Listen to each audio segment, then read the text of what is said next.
पङ्कजं सान्द्रनीलाम्बुदाभं जगन्निहितपाणिं मण्डनं मण्डनानां तरुणतुलसीमाला कन्धरं कञ्जनेत्रं सदयधवलहासं विठ्ठलं चिन्तयामि। अलङ्कापुरीरम्यसिंहासनस्थं पदाम्भोजतेजस्फुरदिप्रदेशं विधीन्द्रादिदेवैः सदा स्तूयमानं समाधिस्थमूर्तिं भजे ज्ञानदेवम्। नमामि सद्गुरुं शान्तं सच्चिदानन्दविग्रहं पूर्णब्रह्मपरानन्दमीशमानन्दिवल्लभम्। सम्पाद्य ज्ञानं च विधाय भक्तिं विलोकितो येन समाधिराजः वैराग्ययुक्तं सुविचारवन्तं नमामि जोगं शिरसा गुरुन्तम्।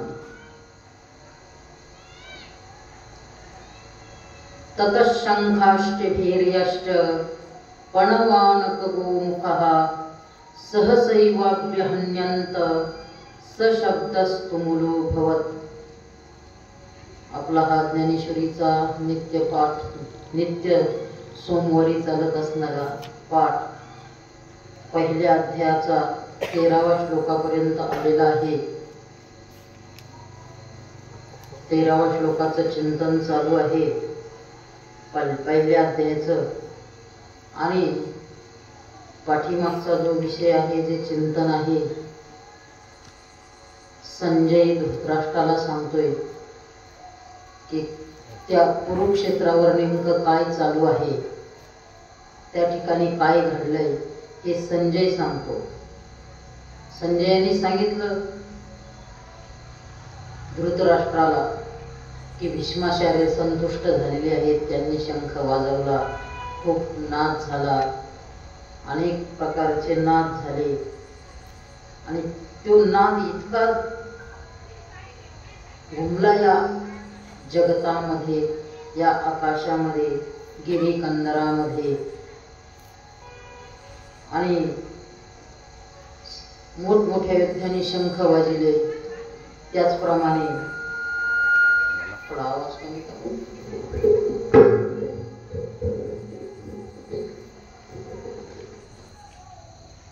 शंख वाजवले, आणि मग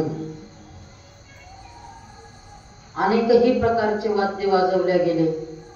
कोणकोणते वाद्य होते ते वाद्य सांगतात। छोटे मोठे जे वाद्य आहेत ते सुद्धा काय केले, वाजवले। ते कोणते वाद्य आहे तर ते सांगतात। ततशंखाश्च भैर्यश्च पणवानक गोमुखः सहसैवाभ्यहन्यन्त सशब्दस्तुमुलोऽभवत्। ततः शंकाः च भैर्यः च पणवानक गोमुखः सह सैवाभ्यहन्यन्त सशब्दः तुमुलः अभवत्। पहा, ततः म्हणजे त्यानंतर, कशाच्या नंतर? भीष्माचार्यांनी त्यांनी शंख वाजवल्यानंतर तो आवाज होत असताना त्याच्यामध्येच काय काय वाजलं? ततः त्यानंतर कोण काय वाजले? अनेक प्रकारचे काय वाजले? शंख। भैर्यः च भैर्यः, भैर्य म्हणजे काय? भेरी, नगाडे, जे पूर्वी मोठे नगाडे असायचे, हलवून त्याचा निमुळता आकार असायचा, तोंड मोठं असतं, एकाच साईडनं त्याला चामड्याचं वाद्य, चामडं चिकटवलेलं असतं, आणि ते नगाडा वाजतात। अजून सुद्धा ज्ञानोबरायांच्या समाधीसमोर संध्याकाळच्या मंगल आरतीला काय वाजवला जातो? नगाडा वाजवला जातो। आणि तिथं जरी कोणी ऐकला नसेल, ज्यावेळेस ज्ञानोबरायांचा पालखी सोहळा असेल, जगद्गुरु तुकोबारायांचा सोहळा असेल, त्याच्या समोर ज्ञानोबा येऊ राहिले, मागून येऊ राहिले, याच्याकरता पुढे काय चालत असतो? एक गाडा चालत असतो, त्याच्यात काय वाजवले जातो? नगाडा। परंतु आत्ताचा नगाडा काय छोटा आहे, त्यावेळेस नगाडे होते अनेक मोठमोठे, असे काय भेरी म्हणजे नगारे, पणवानकः नगारे ढोल, गोमुखाला मोठमोठ्या झांजा, झांजा, झांजा, करणे हे काय वाजवल्या जात होते.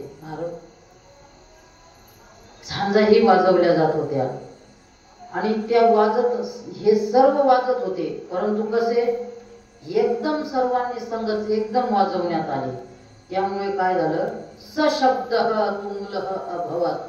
तो शब्द, सशब्द म्हणजे तो शब्द फार मोठा काय झाला, त्याचा आवाज, शब्द म्हणजे त्या भेरी असेल, नगाडे, शंख, झांजा, करणे याचा आवाज काय झाला, खूप मोठा झाला. कसा झाला ते ज्ञानोबा त्याचंच वर्णन करतात. उदंड सिंह वाजते, भयानके खाखाते, महाप्रळयो जेथे धाकडासे.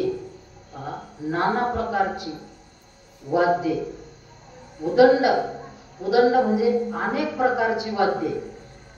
सैंघ वाजते, सैंघ म्हणजे सर्व ठिकाणी किंवा अनेक प्रकारची, ते काय सैंघ एकत्रित काय सैंघ वाजते, अनेक काळापर्यंत काय लागली, वाजू लागली.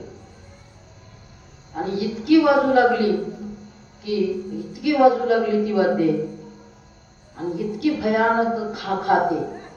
आणि ती काय खा खा करीत उठली. खा खाते म्हणजे जणू ती काय सर्वांना काय करायला लागली, खा खा खा खाण्याकरताच उठली, अशा प्रकारचा आवाज. आणि महाप्रळय जेथे धाकडासे, धाकडासे म्हणजे जे धैर्यशील योद्धे होते, धैर्यवान योद्धे होते, जे प्रतापी योद्धे होते, त्यांना वाटलं या ठिकाणी काय महाप्रलय झाला काय काय. इतका मोठा त्याचा काय होता, ध्वनी होता. कारण तो जो पहिला ध्वनी होता तो चालूच होता ना. कोणता, भीष्माचार्यांनी वाजवलेला शंख, अनेक यांचे सिंहनाद असेल, तो गिरी पंधरामध्ये घुमत असलेला तो आवाज, आकाश पाताळ एक करणारा, अशा प्रकारचा जो आवाज होता, ते असताना सर्वांनी संगच नगाडे वाजल्यानंतर आपण एक म्हणूया आपल्याकडे, नगाड्याची घाई तिथं टिमकीची घाई. म्हणजे नगाडा किती मोठा असतो, खूप मोठा आवाज असतो. आणि एवढ्या आवाजाचा परिणाम ज्ञानोबा सांगतात. धाकडासी महाप्रलय जेथे, जेथे म्हणजे त्या धाकडासी म्हणजे जे धैर्यवान आहे त्यांना काय वाटलं, महाप्रलय झाला. कारण महाप्रलय झाल्यानंतर काय होतं, इकडले पक्षी तिकडे, तिकडले पक्षी इकडं, माणसं इकडं पळतात, तिकडं साधा भूकंप झाला तरी कसं होतं, त्या प्रकारची काय झाली त्या ठिकाणी, त्या रणांगणावर स्थिती झाली. काय काय वाजत होतं, भेरी निशाण मंदळ, शंख काहळ भोंगळ आणि भयासुर रणकळ कल्लोळ सुभाटाचे. भेरी, भेरी म्हणजे काय सांगितलं, भैरी म्हणजे नगाडा, नगाडा वाजत होता. निशाण मांदळ, निशाण म्हणजे डंके त्याच्यापेक्षा छोटे, मांदळ ढोल, त्याचा काय ढोल ताशे म्हणतो ना आपण, ते ढोल वाजायला लागले. शंख काहळ भोंगळ, शंख काहळ भोंगळ, शंख वाजू लागले. काहळ भोंगळ म्हणजे मोठमोठ्या झांजा, मोकळ्या असतात ना त्या, त्याच्यामुळे त्यांना भोंगळ, अशा मोकळ्या असणाऱ्या मोठ्या असणाऱ्या त्या झांजा काय लागल्या, वाजू लागल्या. कारण आपण पाहतो त्या झांजाचा इतका आवाज असतो की आपण काय बोलतोय हे दुसऱ्याला सुद्धा त्या ठिकाणी कळत नाही, अशा प्रकारचा. तिथं काय एक झांज होती का, एकही नव्हती, लहानही नव्हती, मोठाले मोठाले झांजा होत्या, परातीपेक्षा मोठाल्या. आणि ते काय करायचे, वाजायचे आणि त्याचा आवाज मग. आणि भयासुर रणकल्लोळ सुभटाचे, भयासुर असणारे मोठमोठे भयासुर महायोद्धे, भयानक असणारे रणकल्लोळ, रणकल्लोळ कोणाचे, सुभटांचे. सुभट म्हणजे योद्धे, त्या योद्ध्याचं भयासुर असणारे, शूरवीर असणारे, त्यांची ती काय काय गर्जना ही त्याच्यात. म्हणजे हे सर्व वाद्य अजून वाजते आणि त्याच्यात यांची प्रत्येकाने गर्जने. भीष्माचार्याच्या गर्जनेने तर सगळं आकाश पातळ एक झालं होतं, तसं हे बी चांगले योद्धे होते ना, त्यांच्या ही गर्जना. आणि ते सगळा रणकल्लोळ माजला, इकडले तिकडे त्या आवाजाने घोडे हत्ती येणारच पुढं एकदम काय झाले, भिले ते. आणि मग सर्वच सगळंच वाद्य वाजायला लागल्यानंतर मग युद्धाची तयारी झाली. आणि युद्धाची तयारी झाली तर मग काय करत असतात, अगोदर समजा कुस्ती चालू असेल, कुस्ती सुरू करायची असली काय करतात ते मग दंड थोपटतात. मग ते सुद्धा दंड थोपटायला लागले. कसे? आवेशी भुजात राहतीती विसैनले हका देते जेथ महामद भद्र जाती आवरतीना. पहा, आवेशे भुजात राहती, आवेशाने ते भुजा काय करायला लागले, थोपटायला लागले.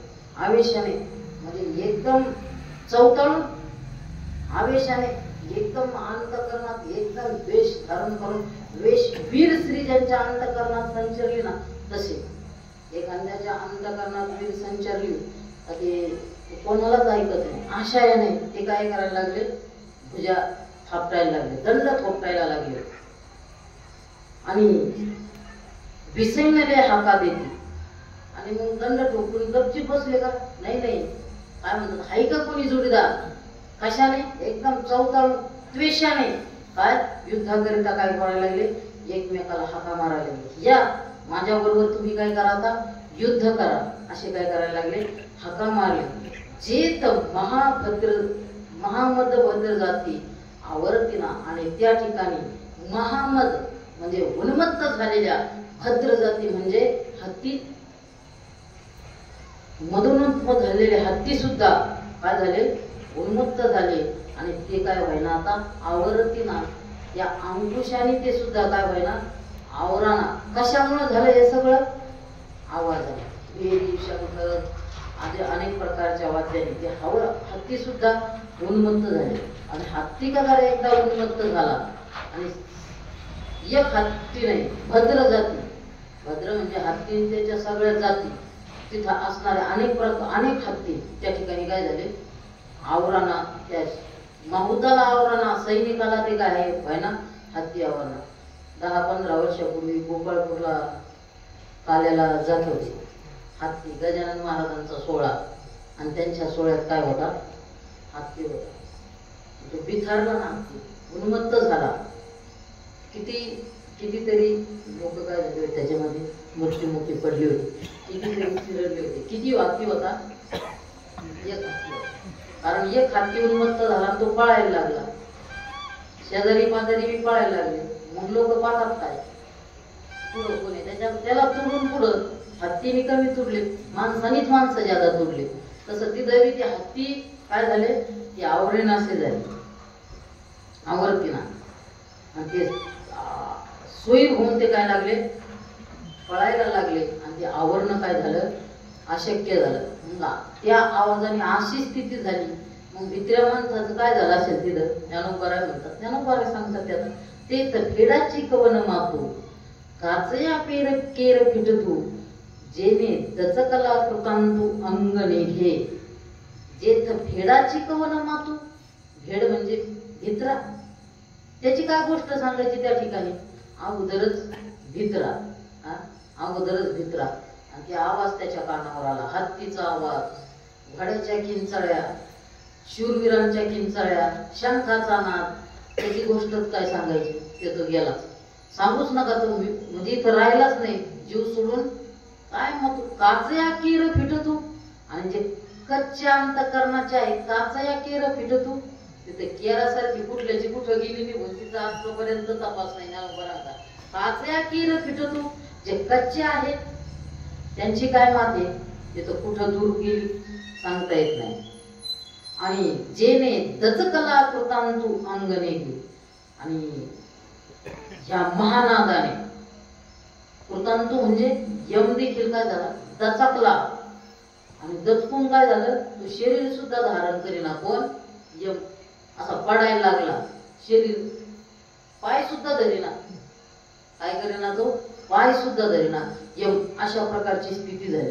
म्हणजे काय आवाज असेल तो, मी मागं सांगितलं ना, जिथं डीजे असेल आणि जिथं कमजोर हृदयाचे असेल, हायपर प्रेशर म्हणजे ज्याला बीपी असेल, ते काय होतात, उडून जातात, नाही तर लांब निघून जातात. तसंच ते यमाला झालंय तिथं, त्याचा बीपी वाढला, बीपी ब्लड प्रेशर काय झाला, वाढला, आणि तो शरीर सुद्धा धरेना. अशा प्रकारचं त्या निनादाने तो झाला. अजून काय झालं? एका उभयाची प्राण गेले, संघाचे दात बैसले, बिरुदाचे दादुले होताती. एका उभयाची प्राण गेले. एका म्हणजे काही काहीची उभ्यानेच प्राण सोडून दिले. उभ्या उभ्याच काय झाले? त्यांनी प्राण सोडून दिले. इतका मोठा आवाज. एका उभयाची प्राण गेले. किती त्यांना काय आवाज असेल तो?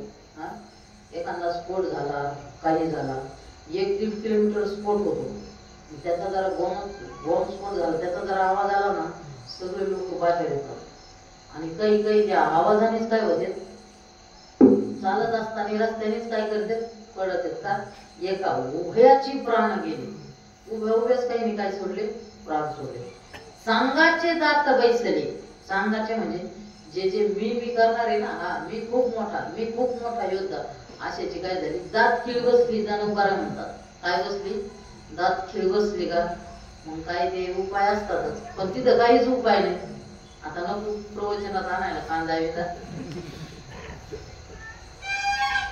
म्हणजे दात खिळ बसली त्यांच्यावर. थोडा हे सोपा विषय, सरळ सरळ. बिरुदाचे दादुले हिवताती. बिरुदाचे, ज्यांनी बिरुद संपादन केलेली, बिरुदी म्हणजे एखादी पदवी, मोठमोठे ब्रिदे मिरवणारे, एखाद्या पदवी संपन्न, ते काय झाले? हिवताते. त्यांना डायरेक्ट हिवताते म्हणजे डायरेक्ट हिवतापच आला त्यांना. थंडी तापाला ना गोदाड्या पाहायला लागले ते. कोण? जे मोठमोठे योद्धे होते. जसं आपण बिरुद म्हणतो ना, ढोंगाचार्य, गायनाचार्य, वेदांताचार्य, कीर्तन केसरी.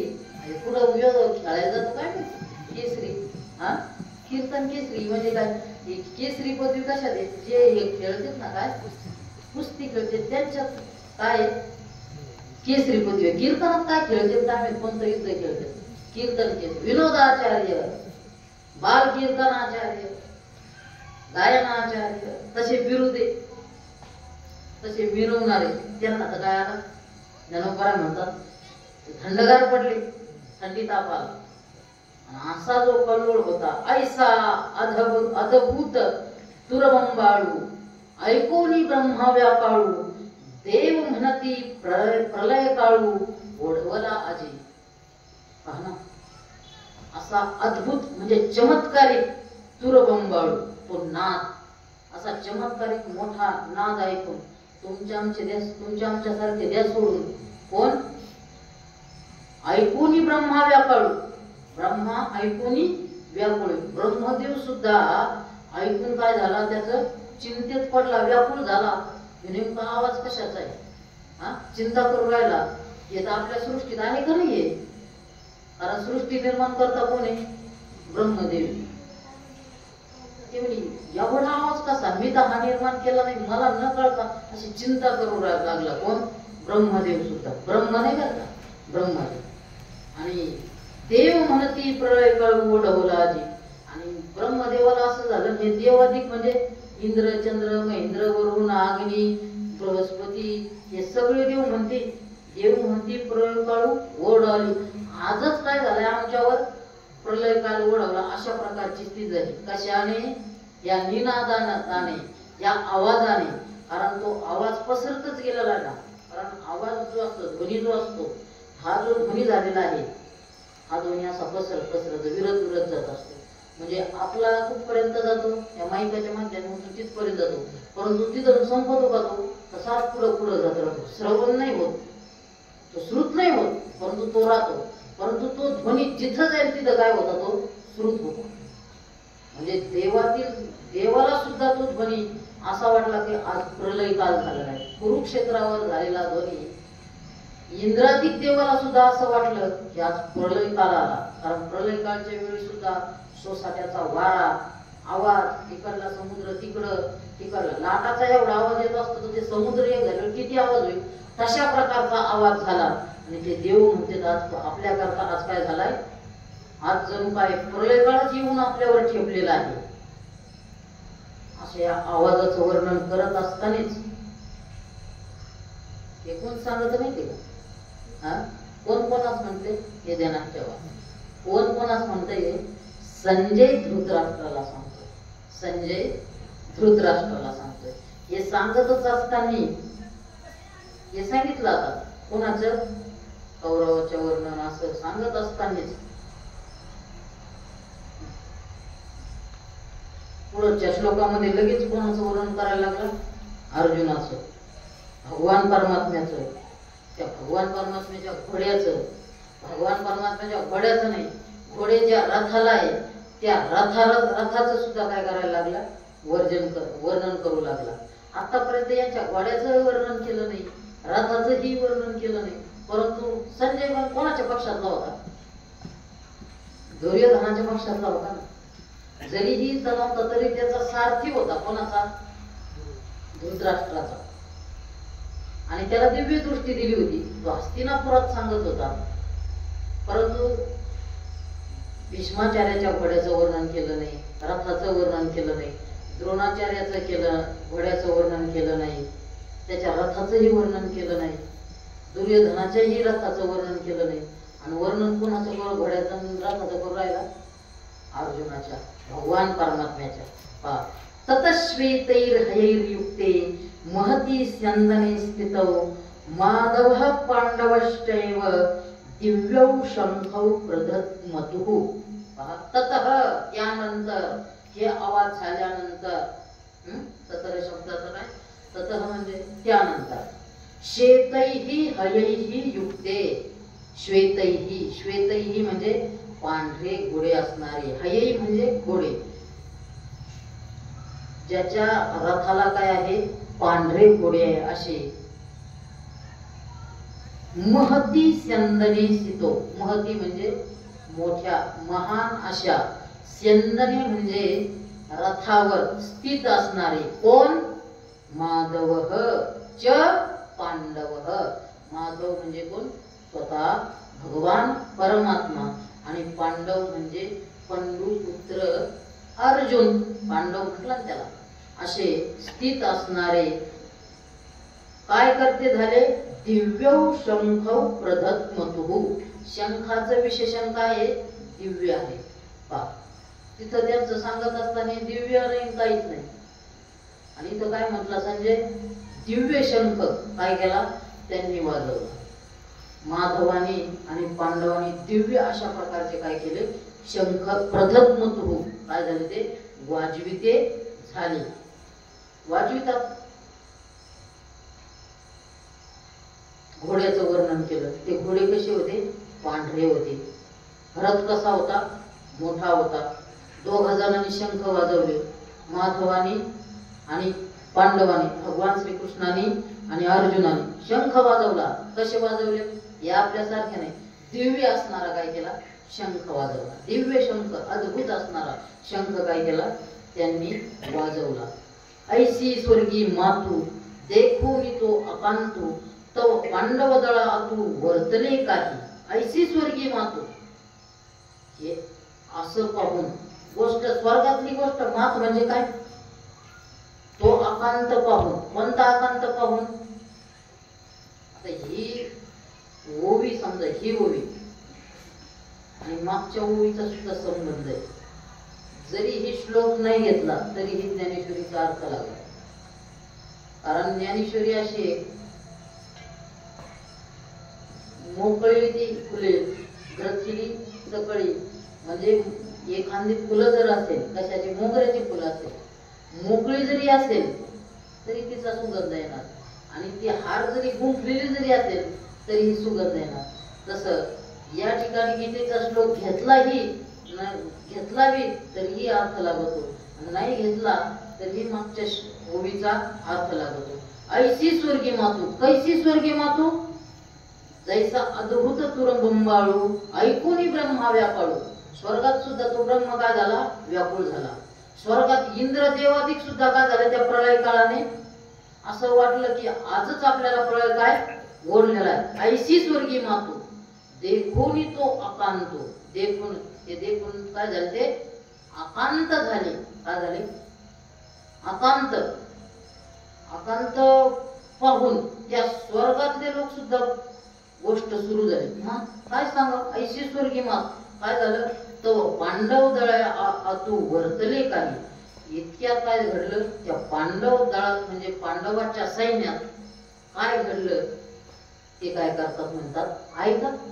थोडस ते मागं ठेवलं लगेच म्हणतात आता स्वर्गात जे चालू होतं ना,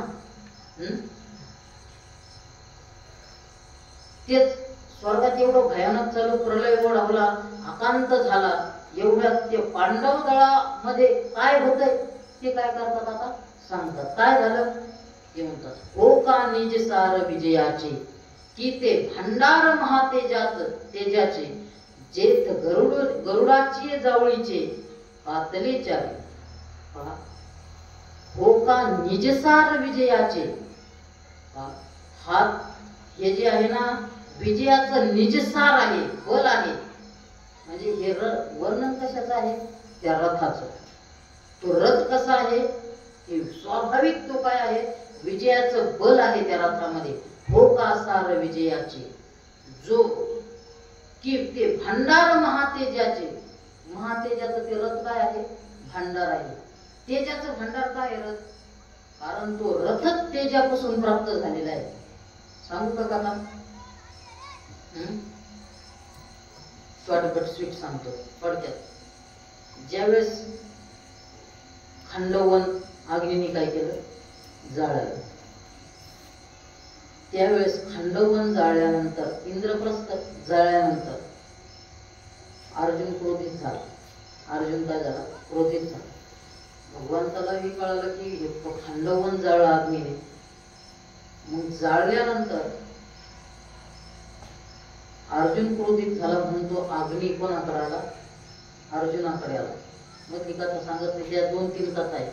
ते सापाचं हे सगळे ज्ञान आहे तुम्हाला, फक्त हे रथ कसा आला. मग त्या अर्जुन आणि अग्निदेवतेचा संवाद झाला आणि त्या संवादातून अग्नीने काय केलं, व आम्ही तुमचं खांडवन जाळलं, त्या बदल्यात तुम्हाला काय देतो, रथ देतो. कारण अगोदर तिथं खूप ओवाड झाडं झुडपं होती, त्याच्यामुळे जाडा होता ना. आणि मग अग्नीने अर्जुनाला काय दिलं, हा रथ दिला, दिव्य असणारा. कारण अग्नीने दिला म्हणजे ते तेजच आहे ना, अग्नी म्हणजे काय, तेज आहे. मग की ते भंडार महातेजाचे 2 गोष्टी दिल्या, एक रथ दिला आणि अक्षय भाता दिला.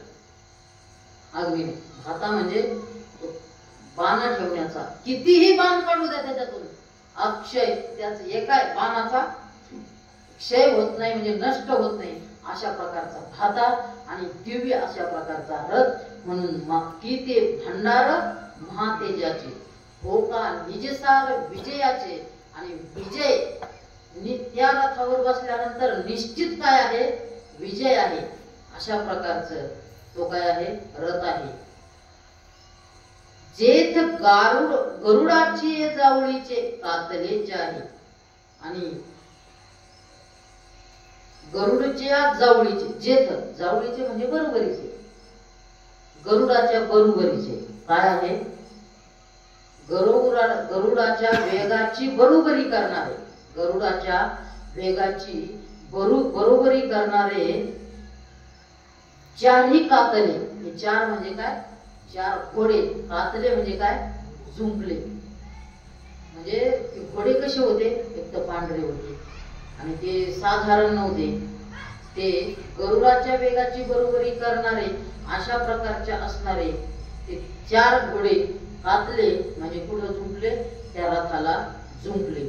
आणि तो रथ झुंपल्यानंतर, ते कसे दिसायला लागल्या, रथ एक तर विजयाचं निजसार आहे, महातेजाचं भांडार आहे, घोडे कसे आहे त्याला झुंपलेले, गरुडाची बरोबरी करणार असे घोडे आहेत. मग तो रथ कसा दिसू राहिला, ज्ञानोबरायची भाषा आहे ती. नाही तर संजय सांगतो म्हणा कोणाला, धृतराष्ट्राला, की पाखाचा मेरू जैसा रहवरू मिरवते तैसा, ते जे कोंदाटलिया दिशा जयाचे, की पाखाचा मेरू जैसा. तो रथ कसा दिसू राहिला, मेरू पर्वतासारखा. परंतु मेरू पर्वत सोन्याचा आहे, परंतु स्थित आहे ना. मेरू पर्वत आहे, उत्तर दिशेला आहे म्हणतात, आहे म्हणतात. मी तर काही पाहिलं नाही, तुम्ही पाहिला असला सांगा, आपण जाऊन येऊ, काहीतरी आपलं मठाचं काम होईल, थोडंफार सोनं घेऊ. सोन्याचं आहे तसं हार सोन्यासारखं तेज तेज तेज संपन्न नाही ना, म्हणून सोन्यासारखा संपतोय रथ. परंतु मेरू पर्वत आहे, मेरू पर्वत स्थित आहे, एका जागेवर ठिकाणी आहे, तो चालत नाही ना, हलत नाही, बोलत नाही. कोण? मेरू पर्वत. परंतु हा जो रथ आहे ना, मेरू पर्वतासारखा आहे, परंतु कसा आहे की पाखाचा मेरू जैसा, म्हणजे त्याला पंख आहे. काय आहे त्या रथाला? काय पंख, म्हणजे उडत होतो रथ. अशा प्रकारचा की रघुरु मिरवते, रघुवरू मिरवते तैसा असलेला मेरू पर्वतासारखा, आणि ज्याच्या तेजाने कोंडतल्या दिशा, जयाचेनी दिशा तेजे कोंडतल्या, याच्या तेजाने वेगवान असणारा मिरवतो. तशा प्रकारचा मिरवतो. कशा प्रकारचा? जसा मेरू पर्वत आहे, मेरू पर्वत सोन्याचा आहे, तो एकच स्थित आहे, परंतु तो उडणारा आहे, याला पंखयुक्त रथ आहे. अशा प्रकारचा काय होतो? तो मिरवतो. आणि मिरवत असताना काय झालं? जयाचेनी दिशा कोंडाटल्या, जयाचेनी म्हणजे त्या रथाच्या तेजाने 10 दिशा काय झाल्या? कोंडटल्या. 10 दिशा आहे ना. किती दिशा आहे? हरेच्या दासा 10 दिशा. 10 दिशा आहे ना, पूर्व, पश्चिम, दक्षिण, उत्तर. याच्यात अजून 4 कोणत्या आहेत? ईशान्य, निवृत्ती, वायव्य, आग्नेय. किती झाल्या? 8 झाल्या. अधर आणि ऊर्ध्व 10 दिशा काय झाल्या? कोंडटल्या जयाचे. त्याच्या तेजाने, रथाच्या तेजाने त्या 10 दिशा कोंडल्या. मग असा असणारा रथ, मग तो रथ जो आहे, तो रथ आहे, मग का त्याला काय सामान्य राहील का चालवण्याकरता तो रथ? हा का त्यांनी त्याचा एखादा मालक पाठीला? नाही नाही, आता जा एखादी ही गाडी घेऊन जाईल, नाही तर तू चालवते रथ, असं नाही. स्वतः आला. कोण? स्वतः आला. तो कोण आहे? त्याचं वर्णन करत. जे अश्ववाहू आपण वैकुंठीचा राणा जाण, तया रथाचे गुण काय वर्णू? जे अश्ववाहू, आपण स्वतः काय आहे त्याचा? अश्ववाहू काय, आणि जाण वैकुंठीचा राणा. वैकुंठीचा राजा आहे, द्वारकेचा नाही म्हटलं, कारण हे त्याला काय समजत होते? ग्वाल, गवळ्याचं पोरग, असंच म्हणत होते ना. द्वारकेचा म्हटले का? नाही, द्वारकेचा नाही, वैकुंठीचा राजा असणारा अशा प्रकारचा त्याचा कोण आहे? अश्ववाहक, म्हणजे रथ आखणारा कोण आहे? तो आहे. तो आता रथ आखणारा भगवान परमात्मा आहे. त्या रथाचे गुण काय वरून? त्या रथाचे गुण काय वरून? संतांची भाषा अशीच असते. काय वरून? सगळं वर्णन करतात. काय सांगू आता संतांचे उपकार? काय सांगू आता संतांचे उपकार? सांगण्यासारखे काहीच नाही, अशीच भाषा आहे ना. काय सांगू आता संतांचे उपकार असं म्हणतात. काय सांगू? परंतु सांगितलं नाही का? काय सांगू आता संतांचे उपकार असं म्हणतात. आणि पुढं काय म्हणतात? मद निरंतर जागविती, पुढं बी म्हणतात ना. ही तशीच आहे. काय वाणू? सर्वच वर्णन केलंय रथाचं, आणि आता काय वाणू? काय वर्णू त्या वर्णाचं? म्हणून एवढं वर्णन केलं रथाचं, आणि पुढं बी करतात. कसं करतात? तो रथ कसा होता? ध्वजस्तंभावरी वानरू, तो मूर्तिमंत शंकरू, सारथी शारंधरू अर्जुनशी. ध्वजस्तंभावरी वानरू, वानरू ध्वजस्तंभावरी, त्या ध्वजाच्या स्तंभावर काय आहे? वानर, हनुमंतराय आहे. आणि तो मूर्तिमंत शंकरू, तो मूर्तिमान काय आहे? शंकर आहे. आता हे ध्वजस्तंभावरी वानरू कोण आलं?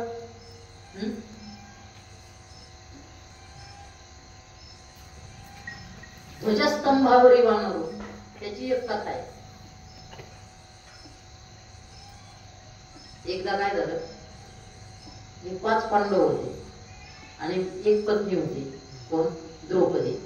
त्यांचा असा नियम ठरला होता की एका बरोबर असताना, द्रौपदी एका बरोबर असताना, एकांतात असताना तिथं कोणीही प्रवेश करायचा नाही त्या ठिकाणी. आणि जो प्रवेश करेल त्याला 12 वर्ष काय करावं लागेल, तीर्थयात्रा करावं लागेल. अशा प्रकारचा नियम होता. आता ते काय किती 2-2 महिने कितीतरी दिवस असे 2-2 महिने कितीतरी दिवस असे होते त्यांना. ते बी कथा आलेलीच आहे, पण ते नाही सांगत. असा नियम ठरलेला असताना एक दिवस काय झालं, धर्मराजा म्हणजे युधिष्ठिर आणि द्रौपदी एकांतामध्ये होते. ठीक आहे, महालात होते. महालात असताना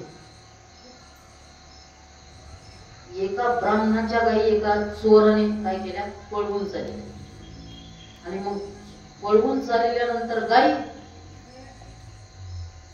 मग अर्जुनाला वाटलं की या चोराला काय केलं पाहिजे, पकडलं पाहिजे, त्या ब्राह्मणाच्या गाई धरल्या पाहिजे, गाई कोणला त्याला सुपूर्द केल्या पाहिजे. अर्जुन गडबडीनं आला त्या ठिकाणी आला ज्या ठिकाणी धर्मराज आणि द्रौपदी एकांतामध्ये बसलेले होते, बोलत होते. बाण घेतला, धनुष्य घेतला, भाता घेतला आणि निघून गेला. त्यांनी ते केलं, चोराला पकडलं, गायीही दिल्या. परंतु आल्यानंतर नियमाचा भंग झाला. 12 वर्ष काय तीर्थयात्रा. नियमाप्रमाणे अर्जुन निघाला झोळी घेऊन आपली तीर्थयात्रा करायची. आणि तीर्थयात्रा करत असताना कुठे गेला, रामेश्वर क्षेत्री गेला. कुठं, रामेश्वरला गेला. आणि रामेश्वरला गेल्यानंतर त्या ठिकाणी योगायोगाने हनुमंतरायाची काय झाली, गाठ झाली. गाठ झाल्यानंतर अर्जुन म्हणाला, अरे प्रभू रामचंद्राने लंकेला जाण्याकरता बाणाचा समुद्र सेतू तयार करा ना बाणाचा. कारण प्रभू रामचंद्र म्हणजे धनुष्याचं किती वर्णन करतात. रामबाण म्हणतात. बरं काय म्हणतात, रामबाण नाही म्हणले. किती वानर होते ते, 6 पद्म. एवढे 6 पद्म वानर पलीकडले न्यायचे होते. टिकला नसता म्हणे ते तर त्या सोडून म्हणे, मी एकटा सुद्धा गेलो असताना म्हणे तो काय झाला असता, बाणाचा मोडला असता म्हणे. तो धनुर्धारी होता. अर्जुन काय होता, धनुर्धारी होता. त्याने मोडला असता, मोडेल म्हणे बाणाचा. मी सेतू करतो म्हणे, तू जाऊन जातो. तू म्हणतो ना एकट्याच्या वजनाने मोडला असता. त्याने मग असं नाही, काहीतरी पण केला पाहिजे ना. अर्जुन म्हणे जर बाणाचा समुद्र मोडला तर मी अग्निकाष्ठ, त्याचं ते ठरलेलं होतं अग्निकाष्ठ. त्या जयद्रथाच्या वेळेस तसंच, आताही तसंच. काही नाही मरायच्या टायमाला तो भीमबी मरायला तुमचा होता. जेवायला गुरुनांचा वर्गादा फेकली, येतो तो नाही जेवायला. वर्गादा फेकली. भगवान परमात्म्याने वरची वर हे भक्त म्हणजे असेच होते, आडमुठ्यात होते. अग्निकाष्ठ गेली म्हणे. ते तू काय करशील, ते मला तर काही मारता येत नाही, मी चिरंजीवी. हनुमानच्या विभीषणानं सप्त येते चिरंजीवी, त्याच्यात नाही ना. मला तर काही मारता येत नाही, परंतु मी तुझ्या रथावर, तुमचं युद्ध होणार आहे म्हणे, तुझ्या रथावर भूक भूक करील म्हणे. त्या गरजेने काय होईल, प्रतिस्पर्ध्याचे योद्धे काय करतील, घाबरतील. ठीक झालं, ठरलं. अर्जुनाने काय केला, बाणाने सेतू तयार केला. हनुमंतरायाने उड्डाण घेतली, सेतू मोडला. लगेच लाकडा रचले, पेटून दिले, मोड अग्नी झाला. उडी टाकणार तर एक ब्राह्मण आला. अरे काय करता मग, कोण आत्महत्या करतो. विचारलं सर, असं झालंय ना, आमचं पण ठरलं होतं. सगळी कथा सांगितली. कोणी साक्षी होता का नाही, साक्षी पाहिजे नाही याला काही. हा म्हणे साक्षी नव्हता. आता काय कर, परत समुद्रावर काय कर, सेतू कर बाणाचा, मी साक्षी आहे म्हणे त्याला. आणि मग मोडला का, मग आम्ही काष्ट घे. हनुमंतराय म्हटले पहिला मोडला ना, आता बी मोडणार. आणि तो पण तो ब्राह्मण होता, रक्षण करण्याकरताच होता. गोवन भगवान परमात्माने लगेच बाणाने काय केला, सेतू तयार केला. हनुमंतरायाने उडी मारली, सेतू काही तुटला नाही. कारण याने सुदर्शन चक्र खाली बसवलं, जॉक बसवला खाली. जॉक बसवल्यावर काय मग मोडला नाही. मग पण ठरलेला होता ध्वजस्तंभावरील. आणि मग तो ध्वजस्तंभावर तो वानर येऊन बसला. आणि तो मूर्तिवंत शंकर. आणि तो काय आहे? अंजनेच्या तपासाठी महारुद्र आले पोटी. तुका म्हणे रुद्रा अंजनीची या कुमारा, म्हणजे रुद्र म्हणजे भगवान शंकर, साक्षात तो कोण आहे? मूर्तिमंत शंकर आहे. आणि शार्थी शारून धरू अर्जुनेशी, शारण धरू म्हणजे शारण नावाचा दृश्य धारण करणारा कोण आहे? सारथी. कोणाला आहे? अर्जुनाला. देखा नवलतया प्रभूचे अद्भुत प्रेम भक्ताचे, जे सारथ्यपण पार्थाचे करीत असे. पहा ना काय नवल आहे त्या भगवान प्रभूचं, त्या ईश्वराचं, त्या मालकाचं अद्भुत प्रेम भक्ताचे. पहा, सर्व शक्तिमान असणारा, सर्व कर्तृ मान्यता शक्ती संपन्न असणारा, त्याला काय करण्याची गरज होती हो? त्याची नवलाई पहा. पण त्या भक्ताच्या प्रेमा करता काय झाला? तो सारथी झाला. सार्थक जे सारथ्यपण पार्थाचे करीत असे. आता पार्थ का म्हटलं ते आता जाऊ द्या. पार्थ म्हणजे अर्जुन, त्याला 10 नाव आहे. त्याच्यातलं एक पार्थ एक नाव आहे, पृथापुत्र म्हणून पार्थ म्हणतात. असं त्याचं सारथ्यपण करीतो. पायी पाठीसी घातला आपण पुढा राहिला, तेने पांचजन्य अस्फुरिला अगोलिलाची. पायी पाठीसी घातला, आपला सेवक असणारा पाठीसी घातला आणि आपण पुढा राहिला. आणि जो पुढा राहिला त्यांनी काय केलं? मग तेने पांचजन्य अस्फुरिला अवलिलाची. सहजपणे त्यांनी काय केला? पांचजन्य नावाचा काय केला? शंख वाजिला. पांचजन्यम ऋषिकेशो. कोणी कोणता शंख वाजिला ते सांगतात. पांचजन्यम ऋषिकेशो देवदत्तम धनंजय पौंड्रम दध्मौ महाशंखम भीमकर्मा भूपोदरः. पुढं काय केलं त्यांनी? ज्ञानोबरा म्हणतात. संजय काय सांगतो? ऋषिकेशः पांचजन्यम. ऋषिकेशाने काय केला? पांचजन्य नावाचा शंख वाजवला. आता हे पांचजन्य शंख कसा आला हे काही सांगत नाही. आता ती बी कथा आहे, शंखाची कथा. धनंजय देवदत्त. धनंजय म्हणजे अर्जुनाने कोणता शंख वाजवला? देवदत्त नावाचा. आणि पौंड्रम दध्मो नाही भीमकर्मा भूपोदरः महाशंखम पौंड्रम दध्मो. अन्वय लावला अर्थ लागला.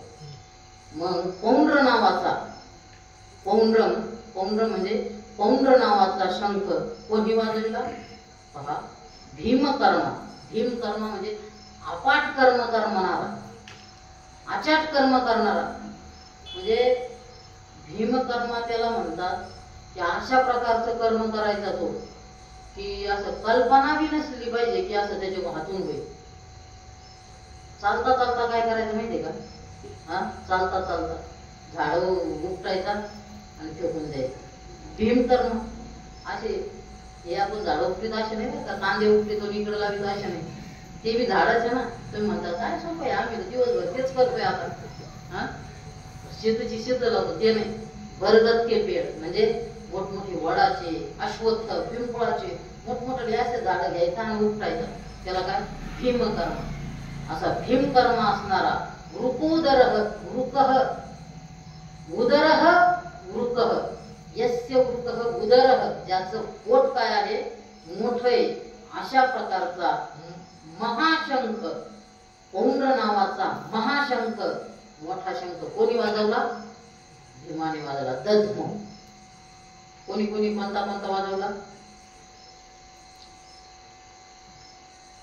पांचजन्य भगवान परमात्म्याने वाजवला, देवदत्त अर्जुनाने वाजवला आणि पौंड्र नावाचा महाशंख मोठ्या पोटाचा महान कर्म करणाऱ्या भीमाने वाजवला. परी तो महाघोषो थोरू गर्जत असे गहेरू, जैसा उदेला रूपी दिन करू नक्षत्राते. आणि मग परी तो महाघोष थोरू.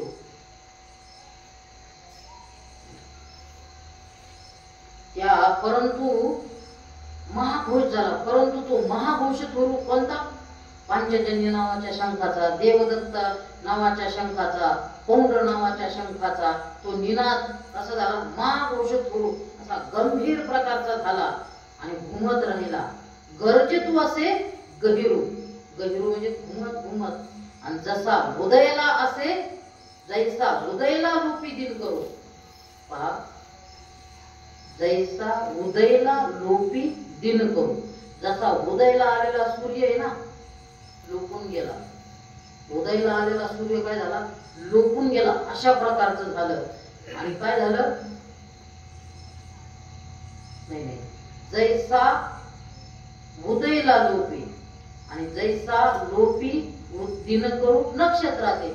म्हणजे उदयला आलेल्या सूर्यावर जसा नक्षत्र काय होतो, नक्षत्र दिसते का, तारा चांदण्या काही दिसतात का, काहीच नाही. उदयला दिन करू लोपी नक्षत्राचे. अन्वय अर्थ, जैसा दिन करू उदयला नक्षत्राचे लोपी. जर सूर्याचा उदय झाल्यानंतर नक्षत्र काही दिसत नाही. रात्री पाहतो आपण 3 कांड, ते म्हणत असतात ना, 3 चांदण्या, 1 मेन चांदणी, हे चांदणे तारक, हा धूमकेतू, हे. परंतु हे दिवस असतं का, त्याप्रमाणे या आवाजाने काहीच नाही, काहीच कळणार. तैसे तुरंबाळू होते, कौरव दळी गाजत होते, हे हडपून नेणू किवते गेले ते. त्याप्रमाणे या कौरवाच्या तैसे तुरंबाळू होते, म्हणजे या वाद्याने, या नादाने काय झालं, कौरवाच्या सैन्यात कौरव दळी गाजत होते आणि आवाज गाजत होते. त्यावेळी त्या महानादाने, कोणत्या, त्या शंखाच्या महानादाने ते हरपून किवते गेले. त्या महानादाने कुठे हरवून गेले हे सुद्धा काय व्हायना, कळेना. तैसाची देखे येरे निनादे अति गहिरे, देवदत्ते धनुर्धरे अस्फुरीला. त्या पंचजन्याची स्थिती तशी झाली. आणि आता असे पहा, तैसाची देखे येरे, म्हणजे या येरे म्हणजे या अर्जुनाच्या शंखाने, अति आवाज असणाऱ्या निनादाने, अति गंभीर असणाऱ्या, गहिरे म्हणजे काय, त्या निनादे अति गंभीर असणाऱ्या आवाजाने, त्याच रीतीने देवदत्ते अस्फुरीला. तैसा देखे येरे, जसा पंचजन्य नावाचा आवाज झाला तसाच आवाज देवदत्त नावाच्या धनुर्धराने शंख काय केला, अस्फुरीला, काय केला, वाजवला. ते दोन्ही शब्द अचाट मिनले एकवट, तेच ब्रह्मकटाव शतकूट तो पाहत असे. ते दोन्ही शब्द अचाट, ते दोन्ही शब्द काय झाले, अचाट असणारे, महामोठा आवाज असणारे. मिनले एकवट, पंचजन्याचा आवाज भगवान परमात्म्याच्या आणि देवदत्त नावाच्या, देवदत्त नावाचा धनुर्धराचा म्हणजे अर्जुनाचा शंख, दोन्ही आवाज काय झाले, एकत्रित झाले. आणि त्यांनी काय झालं म्हणतात, एकवट झालं. त्याने ब्रह्मकथा शतकुट हो पाहत असे. हे जे आहे ब्रह्मांडाचे काय झाले म्हणतात, हे ब्रह्मकथा म्हणजे काय, ब्रह्मांड. या ब्रह्मांडाचे काय झाले, शतकूट हो पाहत असे. 100 तुकडे होत आहे असं दिसत आहे. कशाने, या आवाजाने.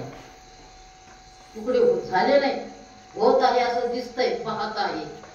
तव भीमसेनू विसैनेला, तेवढ्यातच हे 2 आवाज असतानाच, पंचजन्याचा आणि देवदत्ताचा आवाज असतानाच, तव भीमसेनू विसैनेला, जैसा महाकाळू खवळला, त्याने पौंड अस्फुरीला महाशंकू. हे 2 आवाज चालत असतानाच तो आक्रोशून, कोण, भीमसेन, आडदांडा असणारा गडी, आडदांडाच होता तो, विसैना,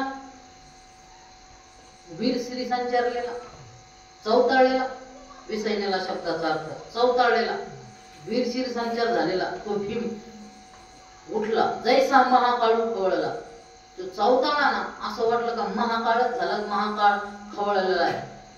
त्याने महाशंख, त्याने पौंड्र महाशंकू अस्फुरीला, त्याने काय केला, महाशंख, पौंड्र नावाचा मोठा शंख काय केला, वाजविला. आता दुसरा कोणी कोणी वाजवला, अनंत विजयम राजा कुंतीपुत्रो युधिष्ठिरः नकुलः सहदेवश्च सुघोष मणिपुष्पकौ.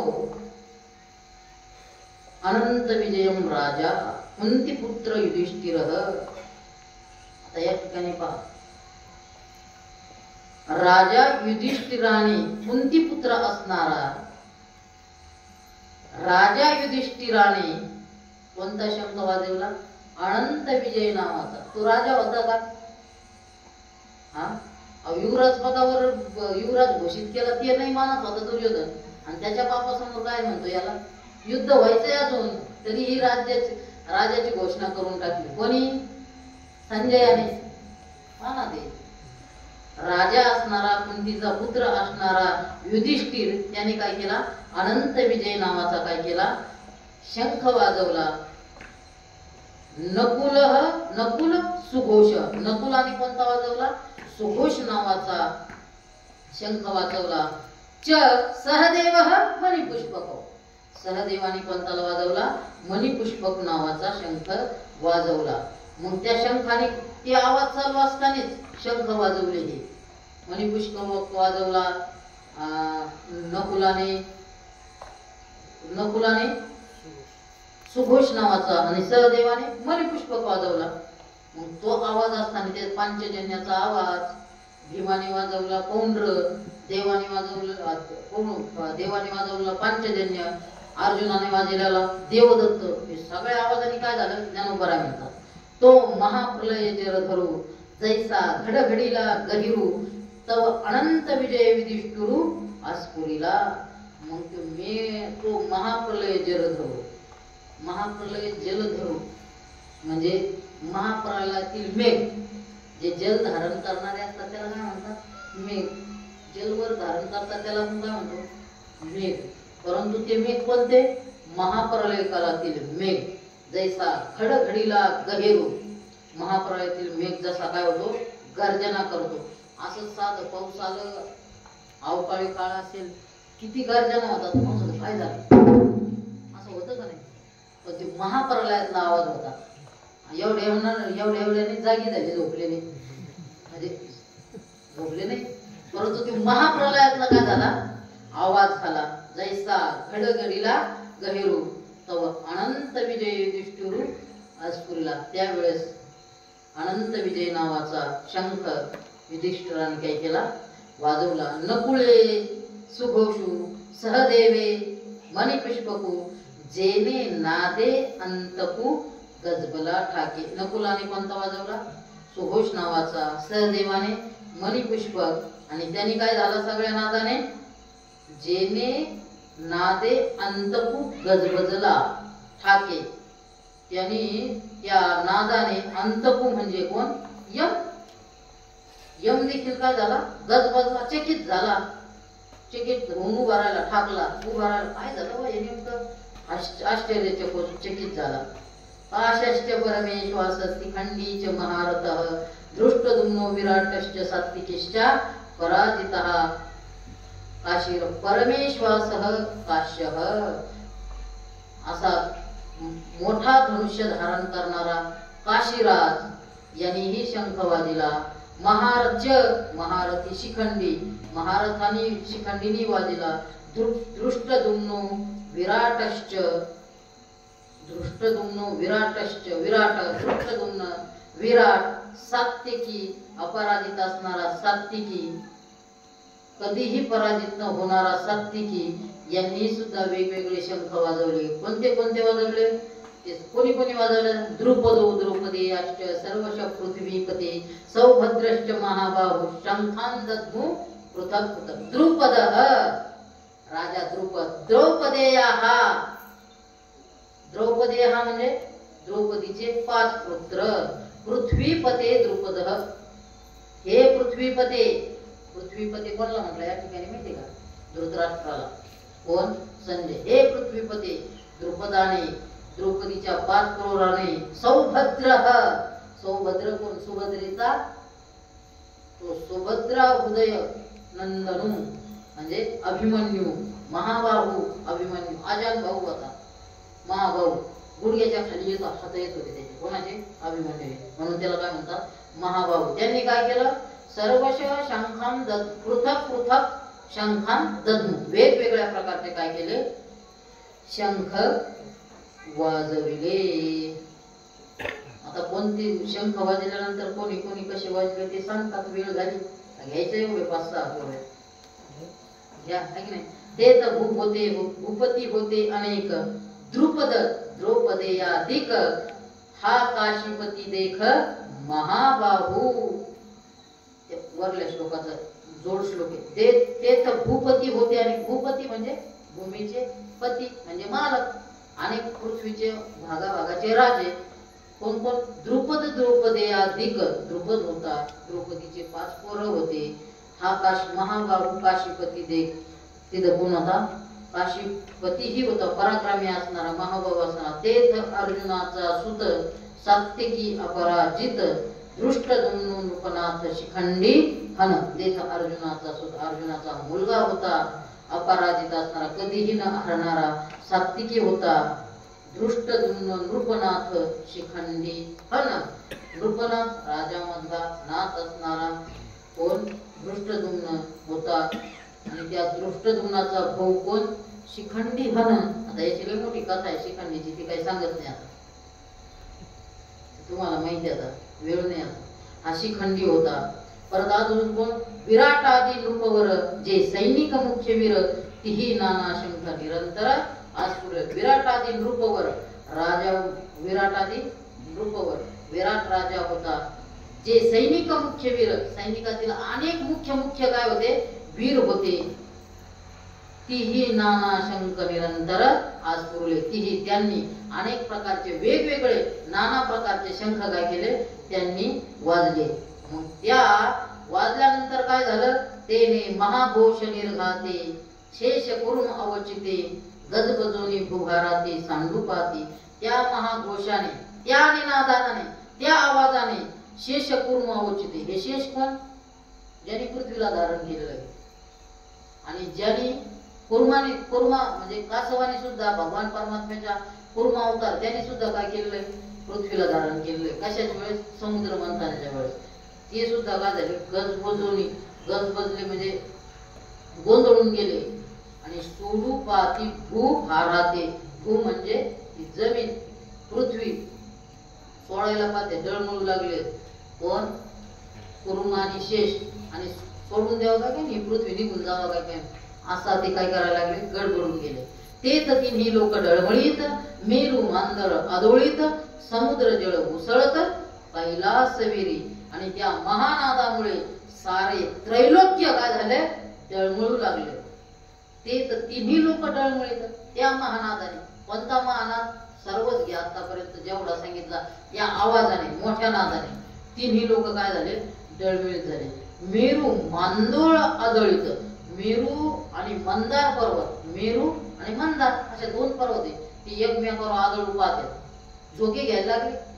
आदळीत मेरू असे झोका घ्यायला लागला ह्या आवाजाने. मंदार पर्वत सुद्धा झोका खाऊ लागला. आणि समुद्र जळ उसळत कैलासवेरी. आणि समुद्राचं पाणी कुठपर्यंत लाटा उसळत्यात?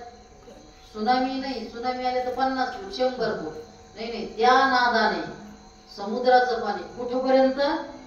कैलासापर्यंत पाहत होत. आणि मग त्या आवाजाने काय झालं? त्या एवढा आवाज होता, हे एवढं झालं. मग समोरच्याच काय झालं असेल? समोरच्याच दुर्योधनाधिकाचं, कौरवाचं काय झालं असतात ते सांगतात, परंतु ते आज नाही. कधी? पुढल्या सोमवारी त्यांचे हृदय काय करायला लागले? फाटायला लागले. सघोषोधर्त राष्ट्राणां हृदयानि वेदारयत नभश्च पृथ्वीं चैव तुमुलो वेणुन नादयन. झालेली सेवा पांडुरंग परमात्म्याच्या चरणी श्री गुरु कृष्ण देवांच्या चरणी अर्पण करून याच ठिकाणी सेवेला पूर्णविराम देतो. रामकृष्ण हरी. पुंडलिक वरदा हरी विठ्ठल श्री